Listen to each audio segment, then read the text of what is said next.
When I first started experiencing symptoms of depression, I was a teenager. The experience felt like extreme sadness, severe insecurity, self-loathing. My mind was very overcritical on myself. It was very easy to tell that I wasn't in the right state of mind. Crying a lot, coming home very angry, not talking to anyone.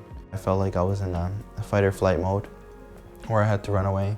I would come home every day and sleep at 4 because I was just so exhausted, and then wake up and then stay up all night to a point where I was like, I don't have the energy to do anything and I don't see myself dealing with this. When I was around the age of 11, I began to experience sexual abuse in my home.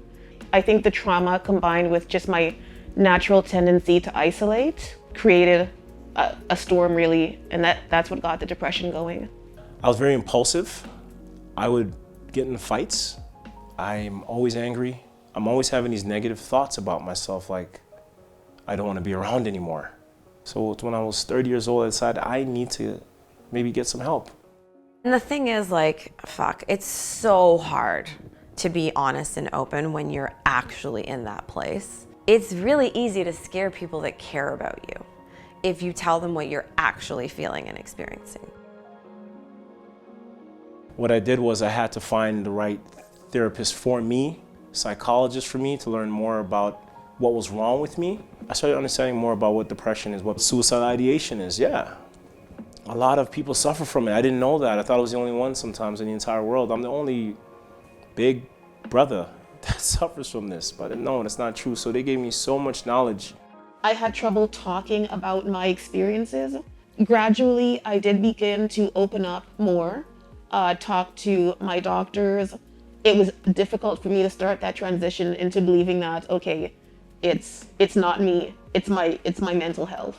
It definitely took a specific scenario and situation to get me to a place where I needed to get help. So it was this one moment, I'll never forget it. It was winter, it was really dark, and I remember seeing the snowbank. And all I could think was I just want to lie down in that bank of snow and never open my eyes again. And it wasn't that I wanted to die by suicide. It was just that I didn't want to live with what I was feeling. That scared the shit out of me. I started consuming more alcohol to numb my feelings. And next thing I know, everything blacked out and I had woken up in a hospital. I was on life support. The doctors even said that if I woke up, I would likely have brain damage, or I wouldn't wake up at all. And I took that as an opportunity to do better. And all those positive coping strategies, why not use them? I got to meet a community of women who were going through very similar things to what I was going through. Different stages in their lives, different stages in their trauma journeys. I was in an environment now where I did not feel like an anomaly, like something just out of the ordinary. I was with people who could relate. And that was huge for me. Mental health was never, ever discussed in my family. Being from Trinidad and Tobago and, having parents who were amongst the old school train of thought, it was, you're being rude, you're being wicked. There's nothing really wrong with you, with your mind. It's just you acting out and misbehaving. Everything I heard, knew, learned, believed came from my parents that had been born and raised in Chile. There were definitely certain ideas around going to therapy. You don't talk about these things, and if you do feel them, there's something really wrong with you. From my perspective, it did prevent me from getting help. Well, there's cultural stigma in the Black community. We don't have enough knowledge on what it is.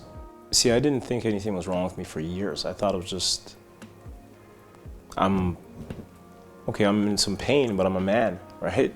From my culture, you gotta tough it up. You gotta be strong. The Black community now needs to know that the most coolest, strongest guy, 6'2", plays basketball, used to slam dunk on people at times, can even have mental health problems.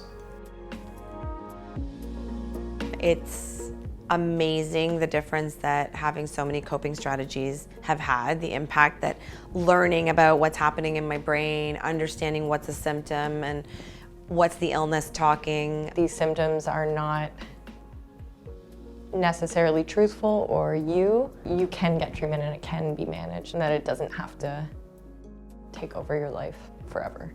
Meditation to me is like my secret weapon. It's given me the ability to distance myself from those thoughts and not identify with them as who I am.